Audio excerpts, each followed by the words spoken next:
السلام عليكم ورحمة الله وبركاته.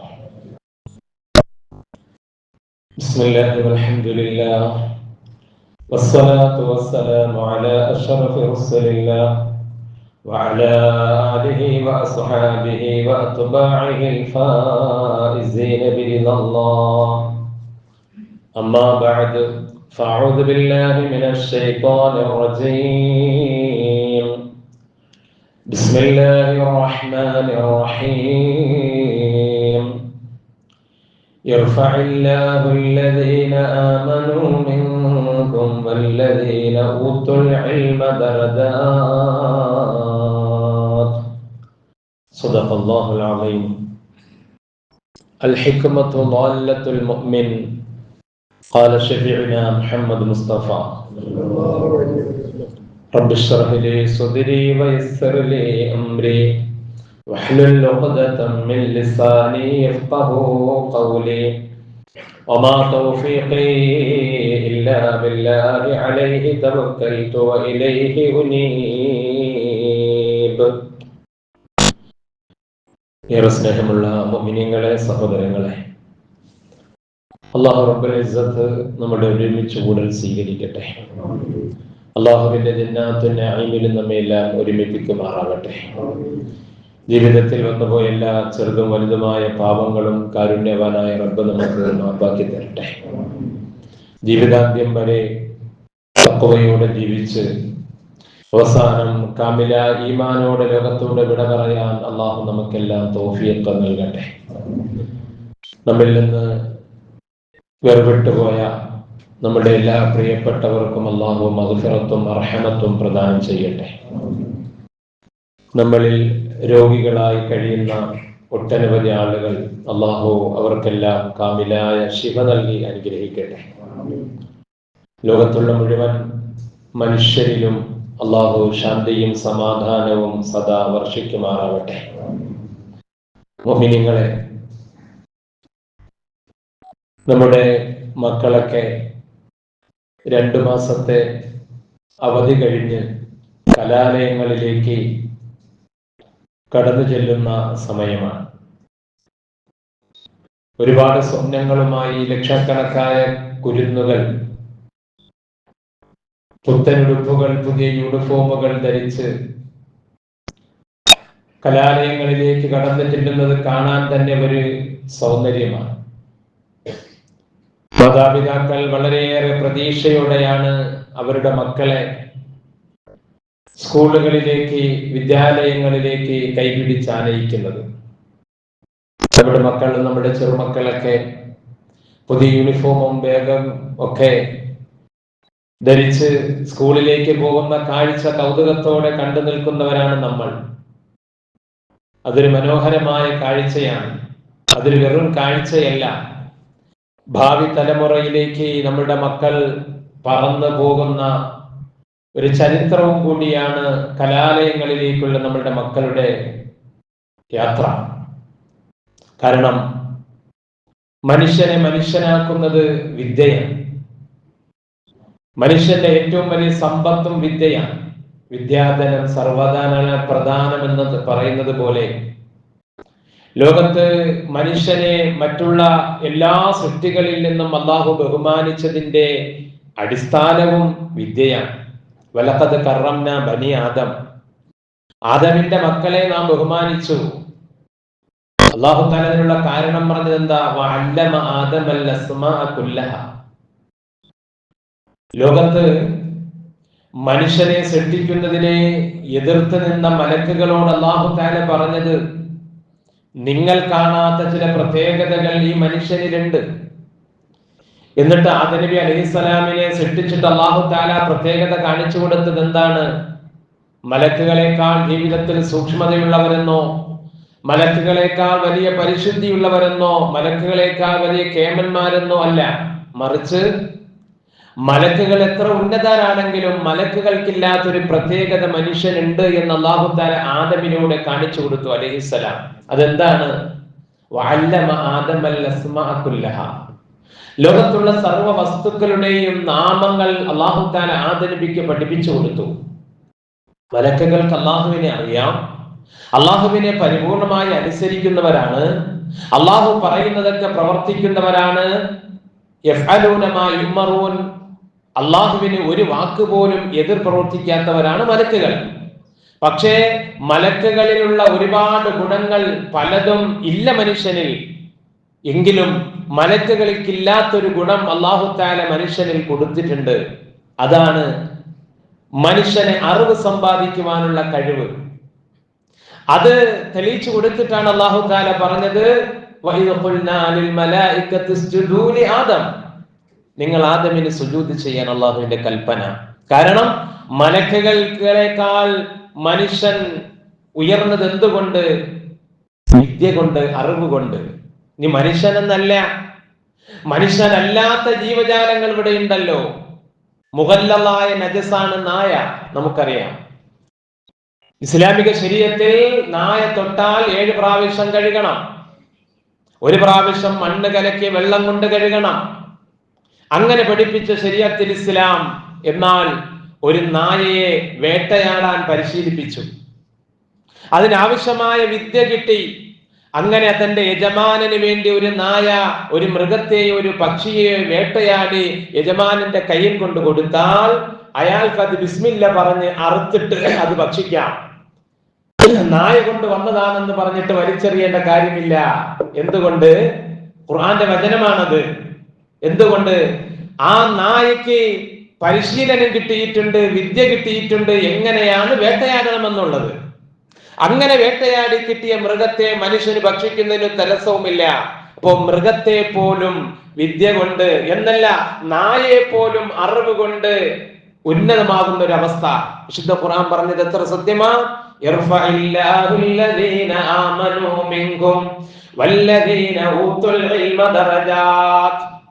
അല്ലാഹു തആല മനുഷ്യനെ അവന്റെ പദവികൾ ഉയർത്തുന്നത് അവന് കിട്ടിയിട്ടുള്ള വിദ്യയുടെ ഭാഗമായിട്ടാണ്. എല്ലാ ഉയർച്ചയുടെയും അടിസ്ഥാനം അറിവാണ്. മനുഷ്യന്റെ എല്ലാ നന്മകളുടെയും അടിത്തറ അറിവാണ്. അറിവില്ലാത്തത് ഒരിക്കലും ഉന്നതി ഉണ്ടാവുകയില്ല. ഖുൽ ഹൽ യസ്തവില്ലദീന യഅലമൂന വല്ലദീന ലാ യഅലമൂൻ. ശുദ്ധ ഖുർആൻ ചോദിക്കുന്നുണ്ട്, അറിവുള്ളവരും അറിവില്ലാത്തവരും തുല്യരാണോ? ഒരിക്കലുമല്ല. മനുഷ്യനെ എല്ലാ നിലയിലും ഉയർത്തുന്ന ഏറ്റവും വലിയ അമൂല്യമായ ഒരു കാര്യം ഏതെന്ന് ചോദിച്ചാൽ അത് വിദ്യയാണ്. ഒരു വിശ്വാസിയെ സംബന്ധിച്ചിടത്തോളം, ഒരു അള്ളാഹുവിൽ അടിയുറച്ച് വിശ്വസിക്കുന്ന ഒരു മുഅ്മിനെ സംബന്ധിച്ചിടത്തോളം അവന്റെ കളഞ്ഞുപോയ സ്വത്താണ് വിദ്യ എന്ന് മുഹമ്മദ് മുസ്തഫ സ്വല്ലല്ലാഹു അലൈഹി വസല്ലം. അൽ ഹിക്മത്തു ളാല്ലത്തുൽ മുഅ്മിൻ. സത്യവിശ്വാസിക്ക് കൈമോശം വന്നു പോയതാണ് വിജ്ഞാനം. അഥവാ എവിടെ കിട്ടിയാലും നിങ്ങൾ അതിനെ എടുത്തുകൊള്ളണം, അതിന്റെ അവകാശികൾ നിങ്ങളാണ്. അതാണ് ഹബീബായ റസൂലുള്ളാഹി സ്വല്ലല്ലാഹു അലൈഹി വസല്ലമയുടെ പ്രയോഗം എത്ര വാസ്തവമാണ്. നിങ്ങൾ എവിടെ അറിവ് കണ്ടാലും അത് നിങ്ങൾക്ക് നഷ്ടപ്പെട്ടു പോയ എന്നോ കളഞ്ഞു പോയ ഒരു സംഗതിയാണ്. നിങ്ങൾ അതിനെ വിട്ടു കളയരുതേ. നിങ്ങൾ അപ്പോൾ തന്നെ നിങ്ങൾ അതിനെ കരസ്ഥമാക്കണേ. അത് നിങ്ങൾ അങ്ങകലെ ചൈനയിൽ പോയിട്ടാണെങ്കിലും അതാണ്. നിങ്ങൾ അറിവ് സമ്പാദിക്കുന്നതിന് ദൂരം നിങ്ങൾക്കൊരു പ്രശ്നമാകണ്ട. ആ കാലഘട്ടത്തിൽ ചൈനയിൽ എത്തുക എന്നുള്ളത് മനുഷ്യന് വല്ലാത്ത ശ്രമകരമാണ്. അവിടെ എത്തിയിട്ടാണെങ്കിലും നിങ്ങൾ വിദ്യ കരസ്ഥമാക്കണം. ഇവിടെ ഏത് വിദ്യ? വെറും ആത്മീയമായ വിദ്യാഭ്യാസത്തെ മാത്രത്തെ കുറിച്ചല്ല. ഏത് വിദ്യ കിട്ടിയാലും അതൊക്കെ വിശ്വാസിക്ക് ആവശ്യമാണ്. ഏതൊരു കാലഘട്ടത്തിലാണോ നിങ്ങൾ ജീവിക്കുന്നത്, ആ കാലഘട്ടത്തിൽ ഒരു വിശ്വാസിയുടെ ഇസ്സത്ത് ഉയരാൻ ഏത് വിദ്യയാണോ ആവശ്യം അത് നിങ്ങൾ കരസ്ഥമാക്കിക്കൊള്ളണം. മഹാനായ ഉമർ ഫാറൂഖ് റളിയല്ലാഹു തആല അൻഹു അവിടുത്തെ ഭരണകാലഘട്ടത്തിൽ ഷാമിലേക്ക് ഒരു കത്തെഴുതുകയാണ്. അവിടുത്തെ ഗവർണർക്ക് ഒരു ഉത്തരവ് പുറപ്പെടുവിക്കാൻ ഒരു സർക്കുലർ അയക്കുകയാണ്. അതിൽ എഴുതിയിരിക്കുന്ന എന്താണ്? അല്ലിമു ഔലാദകുമുസ് സിബാഹ വൽ ഫുറൂസിയ്യത വറമ്യ.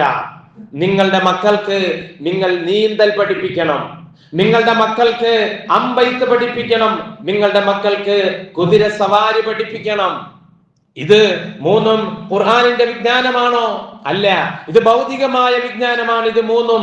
പക്ഷേ ഒരു സത്യവിശ്വാസിയുടെ മക്കൾക്ക് ഇത് നിർബന്ധം പഠിപ്പിച്ചിരിക്കണമെന്നൊരു ഇസ്ലാമിക ഭരണാധികാരി ഉത്തരവിടുകയാണ് മഹാനായ ഉമർ അൽ ഫാറൂഖ് റളിയല്ലാഹു അൻഹു. കാരണം എന്ത്? ആ കാലഘട്ടത്തിൽ ജീവിക്കുന്ന ഒരു മനുഷ്യനെ സംബന്ധിച്ചിടത്തോളം ഈ വിദ്യകൾ, ഈ അറിവുകൾ അവർക്ക് അനിവാര്യമാണ്. അന്ന് മദീനയിലോ പരിസര പ്രദേശങ്ങളിലോ നീന്തി കുളിക്കാൻ തടാകങ്ങളില്ല, നദികളില്ല. പക്ഷേ ഒരു വിശ്വാസിക്ക് അങ്ങനെ ഒരു ഘട്ടത്തെ അഭിമുഖീകരിക്കേണ്ടി വന്നാൽ, അവൻ അവിടെ നീന്തേണ്ടി വന്നാൽ നീന്തണം. കുതിര സവാരി നടത്തേണ്ടി വരുമ്പോൾ അത് ചെയ്യണം. അമ്പയത്തിന് അത് ചെയ്യണം. ഇതിന്റെ അർത്ഥം എന്താണ്? ഏതൊരു കാലഘട്ടത്തിലാണോ നമ്മൾ ജീവിക്കുന്നത്, ആ കാലഘട്ടത്തിൽ ഒരു വിശ്വാസിയുടെ ഇസ്സത്ത് ഉയരാൻ, മറ്റുള്ളവരുടെ മുമ്പിൽ പിടിച്ചു നിൽക്കാൻ, ഏത് സാഹചര്യത്തെയും നേരിടാൻ ഏത് അറിവാണോ ആവശ്യം, ആ അറിവ് അവർ സമ്പാദിച്ചിരിക്കണം. വർത്തമാന കാലഘട്ടത്ത് AI യുഗത്തിൽ നമ്മളൊന്ന് ആലോചിച്ച് നോക്കിയാൽ നമ്മളുടെ മക്കളെ ആ വഴിയിലേക്ക് തെളിച്ചു വിടേണ്ട കാലമാണ്. ഖുർആനും ഹദീസും ഇസ്ലാമിക വിജ്ഞാനവും അവരെ പഠിപ്പിക്കുന്നതിനോടൊപ്പം ഭൗതികമായ വിദ്യാഭ്യാസത്തിൽ ഒരു മുസ്ലിമിന്റെ മക്കളെ പിന്നോക്ക ആക്കേണ്ടത് ഇസ്ലാമിന് ഭൂഷണമല്ല, അല്ലെങ്കിൽ ഒരു മുസ്ലിമിന് ഒരിക്കലും അത് പാടില്ലാത്തതാണ്. കാരണം എന്ത്? അന്തസ് എന്നുള്ളത് അള്ളാഹുവിനും അവന്റെ റസൂലിനും സത്യവിശ്വാസികൾക്കുമാണ്. ഏതൊരു കാലഘട്ടത്തിൽ ജീവിക്കുന്ന ഏതൊരു മനുഷ്യരുടെ മുമ്പിലും നമ്മളുടെ യശസ് ഉയർന്നു നിൽക്കുന്നത് ഏതിലൂടെയാണോ, അത് അനുവദനീയമായ മാർഗത്തിലൂടെ ആ വിജ്ഞാനം മുഴുവനും കരസ്ഥമാക്കണം. കാരണം ലോകത്ത് എങ്ങനെ പഠിക്കണം, എന്ത് പഠിക്കണമെന്ന് മനുഷ്യന് പഠിപ്പിച്ചു കൊടുത്തത് പരിശുദ്ധമായ ഇസ്ലാമാണ്. ബദറിന്റെ ചരിത്രം നമുക്കറിയാം. എത്രയോ ഹബീബായ മുഹമ്മദ് റസൂലുള്ളാഹി സ്വല്ലല്ലാഹു അലൈഹി വസല്ലം തങ്ങളുടെ കാലഘട്ടത്തിൽ അറിവിന് കൊടുത്ത പ്രാധാന്യം ഇത് ഏത് കാലഘട്ടത്തും വേണം. പക്ഷേ ഇങ്ങനെ ഭൗതികമായ വിദ്യാഭ്യാസത്തിൽ ഉയർന്നു പോകുമ്പോൾ തന്നെ അതിനെ നിയന്ത്രിക്കുവാൻ, അവിടെ സാംസ്കാരികമായി മനുഷ്യനെ പിടിച്ചു നിർത്തുവാൻ, അവനെ സന്മാർഗത്തിൽ, നേർമാർഗത്തിൽ അടിയുറപ്പിക്കുവാൻ ആത്മീയ വിദ്യാഭ്യാസം ഒഴിച്ചുകൂടാൻ പറ്റാത്തതാണ്. അതൊരു മുസ്ലിമീങ്ങളുടെ മാത്രം വാദമല്ല, അത് ഖുർആനിന്റെ വാദമല്ല. ഈ കാലഘട്ടത്തിൽ ഏതൊരു ബുദ്ധിജീവിയും ഏതൊരു മനുഷ്യരും വിദ്യാസമ്പന്നരും സമ്മതിച്ചതാണ്. കലാലയങ്ങളിൽ, ഭൗതിക കലാലയങ്ങളിൽ പഠിക്കൽ കൊണ്ട് മാത്രം ഒരു മനുഷ്യന് സംസ്കാര സമ്പന്നനായി ജീവിക്കാൻ സാധ്യമല്ല. മതത്തിന്റെ സ്വാധീനമില്ലാതെ, വിശ്വാസത്തിന്റെ സ്വാധീനമില്ലാതെ ഒരു മനുഷ്യന് ഒരു സൽസ്വഭാവിയാകാൻ കഴിയില്ല. കാരണം യുക്തിവാദികളായി ലോകത്ത് യുക്തിവാദികളായി നടക്കുന്ന മനുഷ്യർ, അല്ലെങ്കിൽ അള്ളാഹു വേണ്ട എന്ന് പറയുന്ന മനുഷ്യർ, ഈ ലോകം മുഴുവനും സ്വയംഭൂവാണ്, ഇതിന്റെ പിന്നിൽ ഒരു സൃഷ്ടാവില്ല, ദൈവമില്ല, അതൊക്കെ വെറും സങ്കല്പമാണെന്ന് വാദിക്കുന്ന മനുഷ്യർ, അവർ അവരുടെ മാതാവിനോടുള്ള കടമകൾ എന്താണെന്ന് അറിയാത്തവരാണ്. സോഷ്യൽ മീഡിയയിൽ നമുക്കറിയാം, ഈ നമ്മളെ കേരളക്കരയിൽ ഒരു യുക്തിവാദിയായ ഒരു മനുഷ്യൻ, പ്രത്യേകിച്ച് പരിശുദ്ധമായ ഇസ്ലാമിനെ നഖശികാന്തം എതിർക്കുന്ന ഒരു ബുദ്ധിജീവി എന്ന് സ്വയം വിശേഷിപ്പിച്ച ബുദ്ധിയില്ലാത്തൊരു മണ്ടൻ, അയാളുടെ സ്വന്തം മാതാവ്, അയാളുടെ സ്വന്തം പെറ്റമ്മ മരിച്ചപ്പോൾ ഏറ്റവും വൃത്തികെട്ട വാക്കുകൾ കൊണ്ട് സോഷ്യൽ മീഡിയയിൽ ഉമ്മയെ ചിത്രീകരിച്ച ഒരു മനുഷ്യനുണ്ട് കേരളത്തിൽ. എന്തുകൊണ്ട് അവൻ അതിനെ കഴിഞ്ഞെന്ന് വെച്ചാൽ അവന് മതത്തിന്റെ സ്വാധീനമില്ലാത്തതിന്റെ പേരിൽ, വിശ്വാസമില്ലാത്തതിന്റെ പേരിലാണ്. അപ്പൊ ഇത് രണ്ടും സംയോജിപ്പിച്ചുകൊണ്ട് മനുഷ്യന് രണ്ടും സമഞ്ജസമായി അവനിൽ ഉൾക്കൊണ്ടുകൊണ്ട് മുന്നോട്ട് ജീവിക്കുമ്പോഴാണ് ഒരു മനുഷ്യനായി ജീവിക്കാൻ കഴിയുക. പ്രത്യേകിച്ച് നമ്മൾ ജീവിക്കുന്ന സാഹചര്യത്തിൽ ഭൗതിക വിദ്യാഭ്യാസം ഒരു മുസ്ലിമിന് ഏറ്റവും ആവശ്യമായ കാലഘട്ടമാണ്. നമ്മൾ വടക്കേന്ത്യയിലേക്ക് ഒന്ന് തിരിഞ്ഞു നോക്കിയാൽ, നമ്മൾ കേരളമല്ലാത്തൊരു സംസ്ഥാനങ്ങളിലേക്ക് നമ്മൾ തിരിഞ്ഞു നോക്കിയാൽ, നമ്മൾ അവരെ ഓർത്തുകൊണ്ട് പലപ്പോഴും നമ്മൾ സങ്കടപ്പെടാറുണ്ട്. ഉത്തരേന്ത്യയിൽ UP പോലെയുള്ള സംസ്ഥാനങ്ങളിൽ നമ്മളുടെ മുസ്ലിമീങ്ങൾ അനുഭവിക്കുന്ന രക്ഷിതാവസ്ഥ, അവരുടെ അനുഭവിക്കുന്ന ഭരണകർത്താക്കളിൽ നിന്നുള്ള അനീതി, അക്രമങ്ങൾ എന്തുകൊണ്ടെന്ന് ചോദിച്ചാൽ, എല്ലാ ഭരണാധികാരികളുടെ തലയിൽ കെട്ടിവെച്ചുകൊണ്ട് നമുക്ക് നിരപരാധികളായി നിൽക്കാൻ കഴിയില്ല, നമുക്ക് കൈയൊഴിഞ്ഞു നിൽക്കാൻ കഴിയില്ല. അവർക്ക് ഭൗതിക വിദ്യാഭ്യാസം അന്യം നിന്നുപോയി. ഭൗതിക വിദ്യാഭ്യാസത്തിലേക്ക് കടന്നു വരാനുള്ള സാഹചര്യങ്ങൾ അവർക്ക് നഷ്ടപ്പെട്ടു പോയി. സ്കൂൾ വിദ്യാഭ്യാസം ഇല്ലാതെയായി പോയപ്പോൾ അവരെ ചവിട്ടിത്താഴ്ത്താൻ ഭരണാധികാരികൾക്ക് എളുപ്പമായി, പാർശ്വവൽക്കരിക്കാൻ ഭരണാധികാരികൾക്ക് എളുപ്പമായി.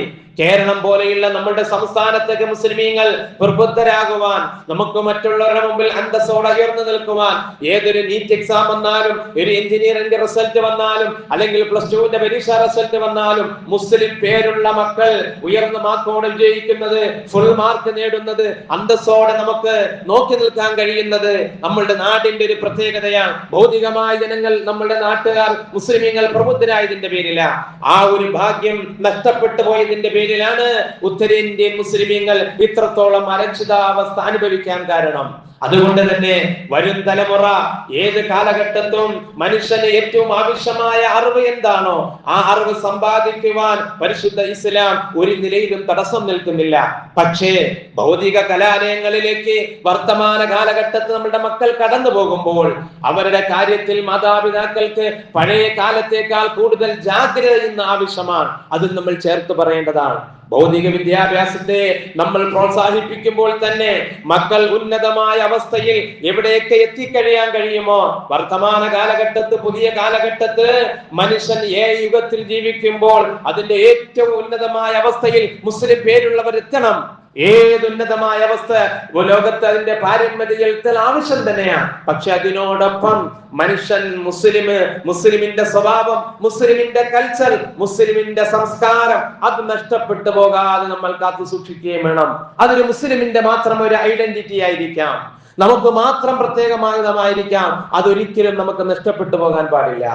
പുതിയ ക്യാമ്പസുകളിലേക്ക് നമുക്കറിയാം നടക്കുന്നത് ഇന്ന് ഏറ്റവും കൂടുതൽ ലഹരി മാഫിയകൾ ഏറ്റവും കൂടുതൽ വിളയാടുന്നത് ക്യാമ്പസുകളിലാണ്, കുട്ടികളിലാണ്. അത് ഏറ്റവും കൂടുതൽ അവർ പ്രചരിപ്പിച്ചുകൊണ്ട് ഇവിടത്തെ ലഹരി മാഫിയകൾ കുട്ടികളെയാണ് അതിലേക്ക് പ്രേരിപ്പിച്ച് ക്ഷണിച്ചുകൊണ്ട് അവരുടെ ബിസിനസ് അവർ കൊടികുത്തി വാഴുന്നത്. ഇവിടെ മാതാപിതാക്കൾ ജാഗ്രത പാലിക്കേണ്ടതുണ്ട്. മക്കൾ പഠിക്കുകയാണ്, അവർക്ക് ആവശ്യമായ പൈസ കൊടുക്കണം, അവർക്ക് ആവശ്യമായ സൗകര്യങ്ങൾ ചെയ്തു കൊടുക്കണം. പുതിയ കാലഘട്ടത്തിലുള്ള എല്ലാ അത്യാധുനിക സംവിധാനങ്ങളും അവർക്ക് ഒരുക്കി കൊടുക്കണം. അതിനോടൊപ്പം നമ്മൾ കണ്ണിൽ എണ്ണ ഒഴിച്ച് ഇരിക്കേണ്ട സാഹചര്യമാണ്. വെറുതെ മക്കളെ സ്കൂളിൽ വിട്ട് തിരിച്ചു വന്ന് അവർക്ക് വേണ്ടതൊക്കെ ചെയ്തു കൊടുത്തിട്ട് അവരെ കുറിച്ചൊന്ന് അന്വേഷിക്കാതെ എവിടെ ചെല്ലുന്നുണ്ട്, എന്ത് പഠിക്കുന്നു, ക്ലാസ് മുറികളിൽ എന്താണ് നടക്കുന്നത്, ക്ലാസ് മുറികൾക്ക് പുറത്തെന്താണ് നടക്കുന്നത്, സ്കൂളിൽ പോയിട്ട് തിരിച്ചു വരുന്നതിനിടയിൽ ആരുമൊക്കെയായിട്ടാണ് ഇടപെടുന്നത്, ആരോടൊക്കെയാണ് കൂട്ടുകൂടുന്നത്, ഇതൊക്കെയും നമ്മൾ ജാഗ്രതയോടെ കാണേണ്ട കാര്യമാണ്. നമുക്കറിയാം, കഴിഞ്ഞ 2 വർഷങ്ങൾക്ക് മുമ്പ് 10ാം ക്ലാസ്സിന്റെ പരീക്ഷ കഴിഞ്ഞ അവസാനത്തെ പരീക്ഷയിൽ ഒരു ഉമ്മ തന്റെ മകനെ കൂട്ടുകാരോടൊപ്പം വിട്ടുകൊടുക്കാതെ സ്കൂളിന്റെ പുറത്തു നിന്ന് അവന്റെ കൈ പിടിച്ചുകൊണ്ട് വീട്ടിലേക്ക് കൊണ്ടുപോകുന്ന ഒരു വലിയ വാർത്തയായിരുന്നു. എന്തുകൊണ്ടാണത് വാർത്തയായത്?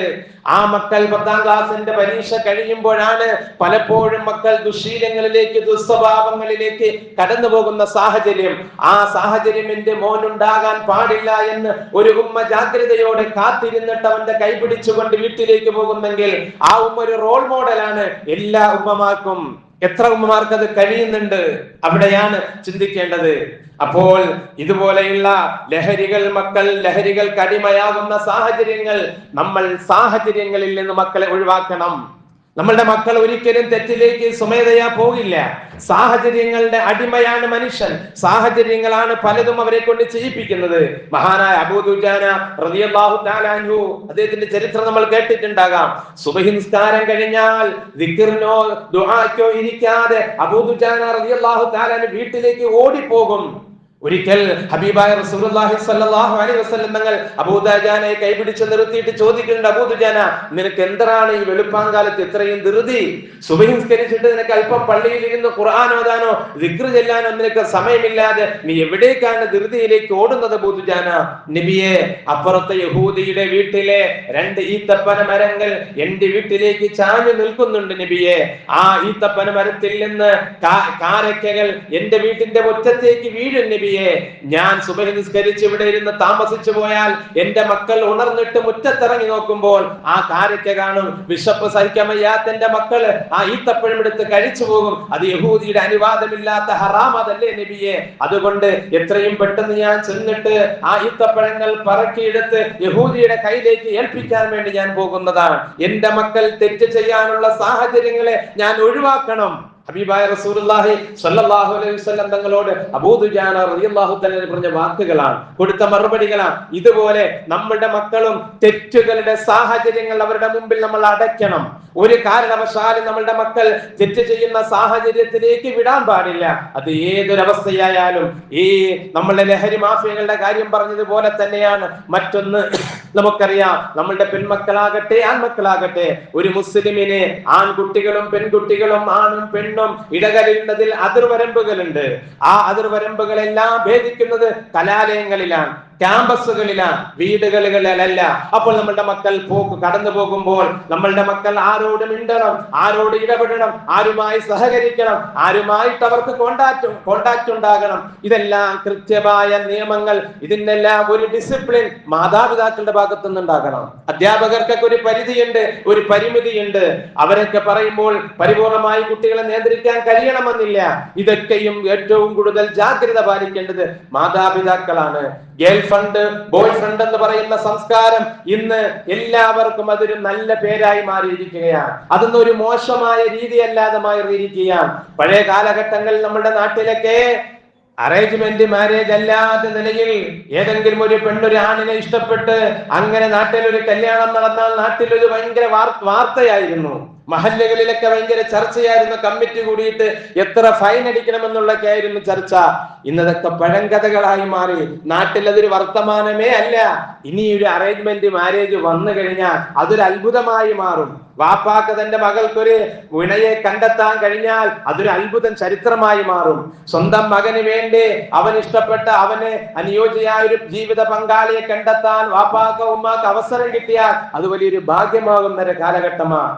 ഏത് കാലമായാലും ഒരു മുസ്ലിമിന് ജീവിതത്തിൽ എവിടൊക്കെ അതിർവരമ്പുകളുണ്ട് അതൊക്കെയും പലപ്പോഴും നശിക്കുന്നത് ഈ കലാലയങ്ങളിൽ, ക്യാമ്പസുകളിലാണ്. അതുകൊണ്ട് തന്നെ വിദ്യാഭ്യാസത്തിന്റെ എത്ര വലിയ ഉന്നതമായ ശ്രേണിയിലെത്തിയാലും ഇസ്ലാമിന്റെ അതിർവരമ്പുകളും ചിട്ടകളും നമ്മുടെ മക്കളിൽ എന്നും നിലനിർത്തുവാൻ മാതാപിതാക്കൾ പരിശ്രമിക്കണം. അള്ളാഹു നമ്മുടെ മക്കളെയൊക്കെ സ്വാലിഹീങ്ങളും സ്വാലിഹാത്തുകളുമാക്കി കബൂലാക്കുമാറാകട്ടെ.